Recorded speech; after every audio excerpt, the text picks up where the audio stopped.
I think we all need a pep talk. The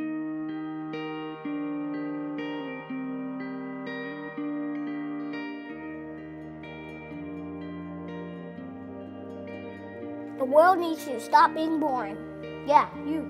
Boring is easy. Everybody can be boring, but you're gooder than that.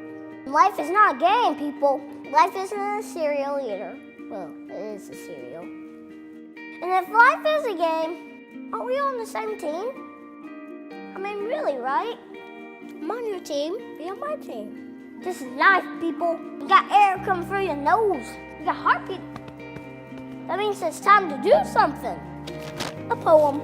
2 roads diverged in the woods, and I took the road less traveled. It hurt, man! Really bad. Rocks, thorns, and glass. My pants broke. Wah! Not cool, Robert Frost. But what if there really were 2 paths? I want to be in the one that leads to awesome. It's like that dude Journey said, don't stop believing unless you dream stupid. Then you should get a better dream. I think that's how it goes. Get a better dream and keep going. Keep going, and keep going. Will Michael Jordan have quit? Well, he did quit. No, he retired. Yeah, he retired. But before that, in high school, what if he quit when he didn't make the team? He would have never made Space Jam. And I love Space Jam. What will be your Space Jam? What will you create will make the world awesome? Nothing if you keep sitting there. That's why I'm talking to you today. This is your time. This is my time. It's our time. We can make every day better for each other. If we're all on the same team, let's start acting like it. We got work to do. We can cry about it, or we can dance about it. We were made to be awesome. Let's get out there. I don't know everything. I'm just a kid. But I do know this. It's everybody's duty to give the world a reason to dance. So get to it.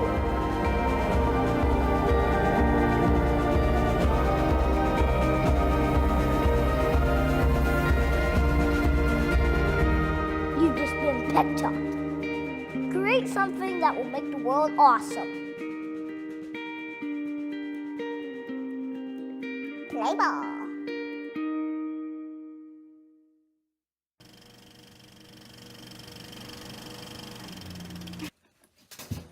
Oh, hi, everybody. We're all working hard to make this an awesome year for other people.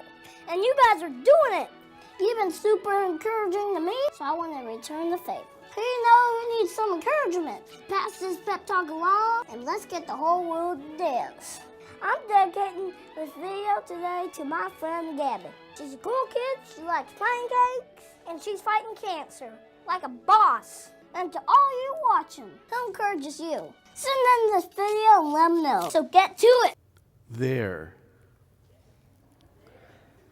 Push enough buttons and eventually you get results. That does not work in marriage, by the way. I love that video from Kid President we just saw. That's a video that Pastor Alyssa actually found and showed me a couple weeks ago because she is planning to show that to the congregation today in Sweet Home ahead of her message on this very same topic. And I said, oh yes, we want to see that too. That's great. I'd never heard of Kid President before, but I'm going to go watch all his videos now because I think they're great. It's playful, it's hilarious, and it reminds us that beneath the humor is a very surprisingly serious claim that hope is not naive and joy is not optional, even in Lent. That might feel like a curious way to begin this season of Lent. When we come to the first Sunday, most of us don't come empty. We come braced. Some of you were here back in November when we talked about Thanksgiving dinners, the real ones, not the magazine cover versions, the ones where the timing doesn't always quite work and somebody is still mashing potatoes when everybody else is sitting down, the ones where the gravy has to be explained, and where, if we're being honest, the cranberry sauce still has the ridges from the can that it came in. No judgment. And what we realized together that morning on November 23rd is that nobody remembers those meals for their perfection. They remember them because they were full of noise, full of stories, full of people reaching across the table for one more roll. And church potlucks are very much the same way. You walk into the fellowship hall, and there is always that moment of mild uncertainty. Do we have enough? Did anyone bring a main dish? Why are there 12 versions of green bean casserole? And meanwhile, in the kitchen, there are saints you never see, moving trays around, plugging in one more roaster, slicing things smaller so they stretch farther than they should. And somehow, every single time, it becomes enough. Not because it was perfectly planned, but because the joy of the people in the room mattered more than the menu. Even if we haven't consciously decided, excuse me, cold, you know.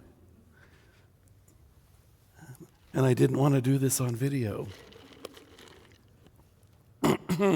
Okay. Even if we haven't consciously decided to brace ourselves, there's something in us that tightens just a little bit. Many of us have been quietly taught to expect Lent to feel weighty, that seriousness equals faithfulness, that solemnity proves a person's sincerity. So we enter these 40 days preparing for introspection, restraint, and maybe a little spiritual grit. And none of that is entirely wrong. Lent does ask us to slow down. It asks us to pay attention. It asks us to face things we might otherwise avoid. But I find it fascinating and almost disorienting that when John's gospel wants to introduce us to Jesus, it doesn't start with wilderness or warning or confrontation. No, it starts where Kirk took us at a wedding, which is not how most of us would plan the first Sunday of Lent. Nobody ever said, you know what would really improve this wedding reception? A 40-day period of personal reflection. No, just like one of our church potlucks, the wedding in Cana also has music. There is laughter. There are families gathered around long tables. You can almost hear the clatter of dishes and the cousin who has already been to the buffet twice and is keeping an eye on when the desserts come out. People aren't there because they have to be. They are there because joy has drawn them together. And in the middle of that celebration, quietly, almost invisibly, the wine runs out. Now that detail might feel small to us, but in that culture, it wasn't small. Hospitality wasn't just a social courtesy. It was a public measure of a family's honor. A wedding could last for days, sometimes an entire week, and the hosts were responsible for making sure there was more than enough for everyone who came. Running out of wine wasn't merely awkward, it signaled failure, the kind people would remember and whisper about long after the music stopped. And that failure would not fall equally on everyone. The couple's family would carry the embarrassment for years, their reputation quietly diminished. The servants would likely bear the immediate blame, perhaps scolded, perhaps fired, because in a world ordered by honor and shame, responsibility flowed downward. So when the wine runs out, this isn't just about inconvenience. It is about protecting people from the kind of a social wound that was very hard to heal. All right, back at the wedding, Mary notices the wine shortage. She goes and tells Jesus, and what happens next is subtle enough that you could almost miss it if you're reading too quickly. Notice what Jesus doesn't do here. He does not give a speech. He does not announce that something symbolic is about to occur. He does not turn the moment into an object lesson. What he does do is simply refuse to let joy collapse into embarrassment. Almost as if long before Kid President ever told us to give the world a reason to dance, Jesus was already doing exactly that. Jesus saw that there were 6 large stone jars at the wedding venue, jars with water meant for ritual purification, for washing before entering a sacred space, filled all the way to the brim. And then, without fanfare, water becomes wine. Not barely enough wine, not this will get us through the night wine. No, this was the good wine. 180 gallons of it. So much that you couldn't drink all of it by yourself. And heaven knows, as a parent, there have been days I would have tried. And what strikes me every time is not just the abundance of wine, though that's extraordinary, but the fact that most of the guests never even know what happened. The steward tastes it and marvels, but the miracle doesn't become a spectacle. No one is shamed. No one is exposed. The celebration simply continues, now steadier than before. It's as if John wants us to understand something before we misunderstand everything else. Before Jesus challenges injustice, before he confronts hypocrisy, before he walks toward the cross, he reveals a God who protects joy. And that complicates our assumptions about Lent, doesn't it? Because if this is how the ministry begins, not with austerity, but with abundance, then maybe we need to reconsider what kind of season Lent actually is. In the faith tradition that formed me, I didn't grow up observing Lent. There, the church calendar was far less textured. You moved through the entire year, and then after Thanksgiving, you're suddenly into Christmas carols. Then you moved along through winter, and almost without transition, Easter arrived. It was celebration to celebration. Resurrection was never in doubt. The ending of the story was secure. And I'm grateful for that. There was a deep optimism in it, a confidence that the story ends well. There is something very endearing about a faith tradition that says, in effect, why rehearse the sad parts when we already know how the story ends? But when I began experiencing Lent here, back in 2008, the first full year I served as music director and organist, something shifted for me. For the first time, I walked slowly with all of you in the weeks that led to Easter. I lingered in scriptures that didn't rush toward resolution.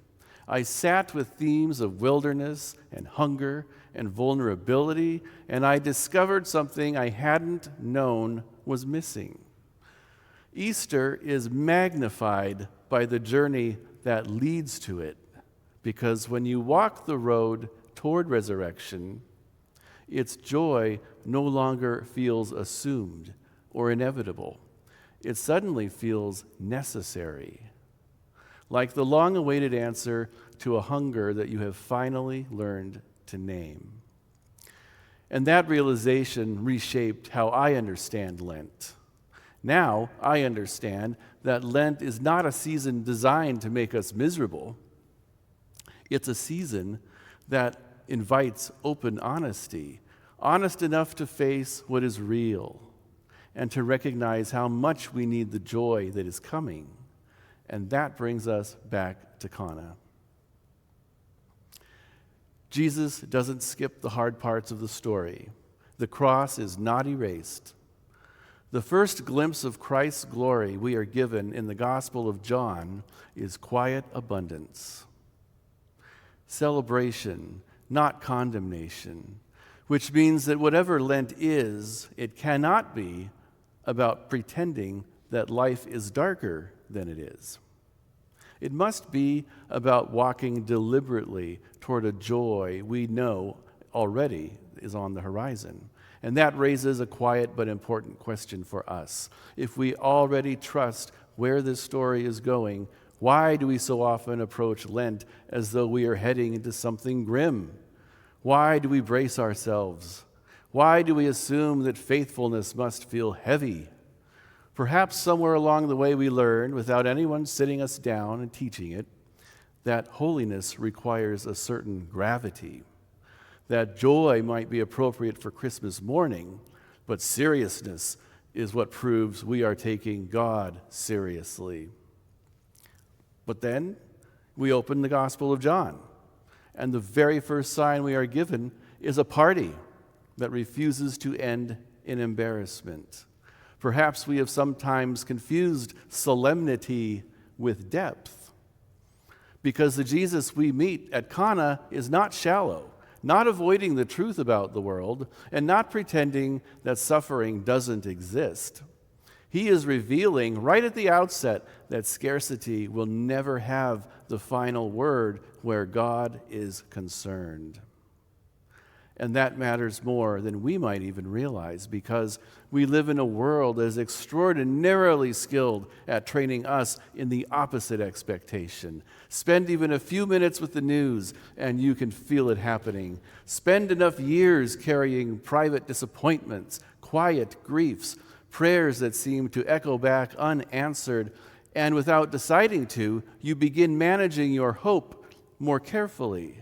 You stop expecting abundance. You learn how to live prepared for the wine to run out.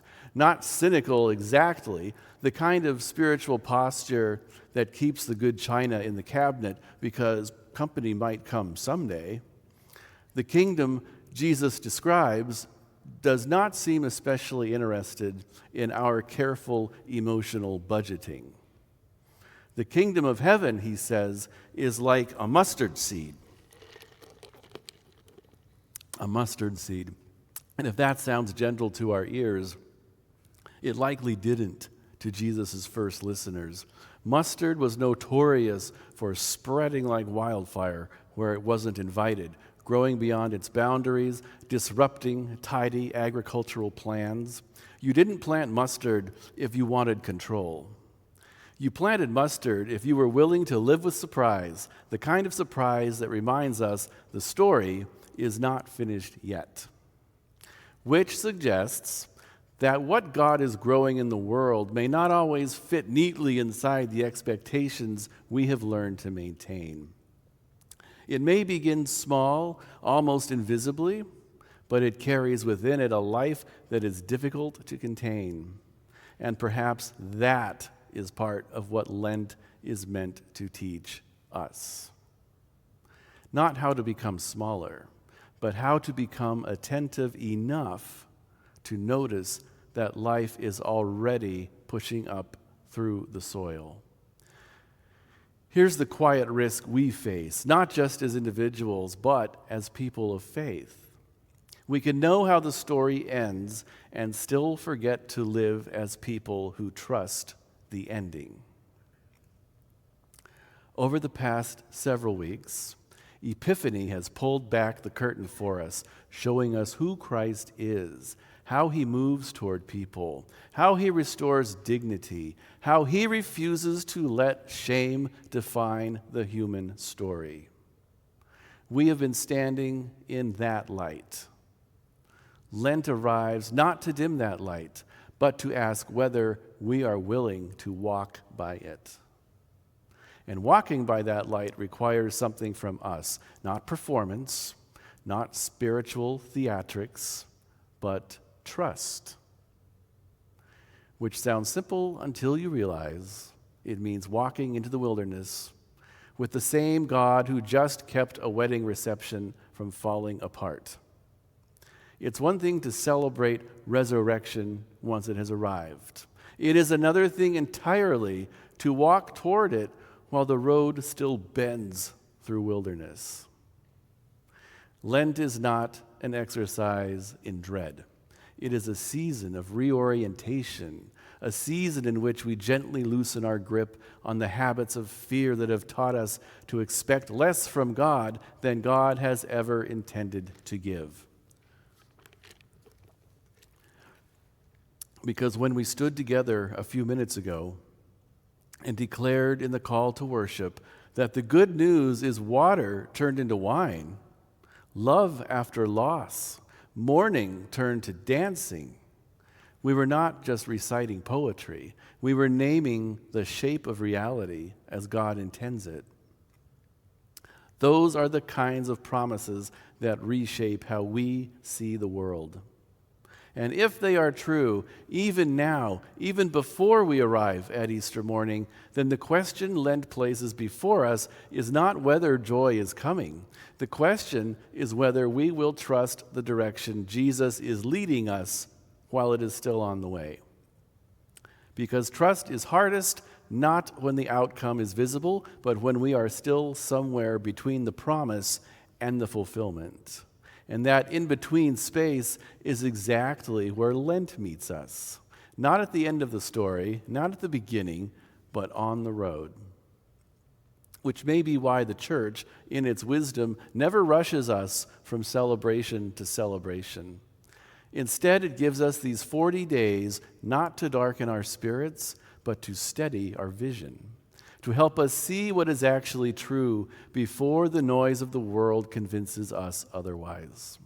And what is true is this: the God who turned water into wine has not changed, still bringing life from the smallest seeds and refusing to let shame define the human story. Which means that if we find ourselves approaching this season with dread, if some part of us is tempted to brace rather than open, it may be worth asking gently what we believe God is leading us toward. Because Christians do not walk toward resurrection with resignation. We walk toward it with hope. Not the loud, glitter-covered kind, but the steady kind. The kind that keeps showing up to choir rehearsal in February, even when a lot of the music is in minor keys. Kitty. Many of us learn to associate holiness with heaviness, as though joy were less serious than sorrow. But the longer I walk with Jesus, the more convinced I become that joy is not the opposite of depth. Joy is what depth becomes when it trusts God, which is another way of saying that the most spiritually mature people you know are often the ones laughing in the fellowship hall kitchen. And perhaps the quiet invitation of Lent is not how miserable are you willing to become, but rather how deeply are you willing to trust the life God is already drawing you toward. Lent is not a detour away from joy. It is the road that teaches us how to recognize joy. Without the journey, we might rush past the miracle and wake up on Easter morning singing Alleluia without remembering why it matters. But when you have walked the road, when you have faced what is fragile in your own life, when you have loosened your grip on the illusions of control, when you have allowed God to meet you honestly on the road, then resurrection is no longer an abstract promise. It is the answer to a hunger you can finally name. Most of us never see the people in the kitchen. We just walk in and the tables are full. The coffee is hot. The room is loud with laughter. We don't see the moment when someone quietly realizes there isn't quite enough and starts rearranging things so nobody will notice. We just receive the joy. That's Kana. That's the kingdom of God. And that is what Lent teaches us to trust. That even when we cannot yet see how it will possibly be enough, Christ is already at work protecting the feast. Let's come back just for a moment again to the words we spoke together at the beginning of worship. We said that the good news is manna in the desert, water turned into wine, love after loss, mourning turned to dancing. Those are not small claims. Those are the kind of words you stake a life on. If those words are true, even now, before Easter, then perhaps the most faithful way to enter Lent is not with dread, but with a quiet, defiant openness. An openness that says, I am willing to walk this road, not because I expect it to be easy, but because I trust where Jesus is leading. Friends, if you hear nothing else today, please hear this. We are not a Good Friday people hoping Easter might happen. We are an Easter people learning step by step how to walk toward life without losing heart. You don't have to brace. You can stay awake, like people who are beginning to suspect that God might actually be as good as the gospel keeps insisting. Awake to the small seeds already stirring. Awake to the unexpected abundance that keeps appearing. Awake to the possibility that God is doing far more in your life than you can currently see. Because the good news is not barely enough, nor fragile, nor waiting for perfect circumstances. It is alive, already moving, already growing, already preparing us for a joy that will not be contained. And so, if that is true, if all that is true, then maybe Lent is not the season where we practice sorrow. Maybe it is a season where we learn again how to recognize the approach of joy. Amen.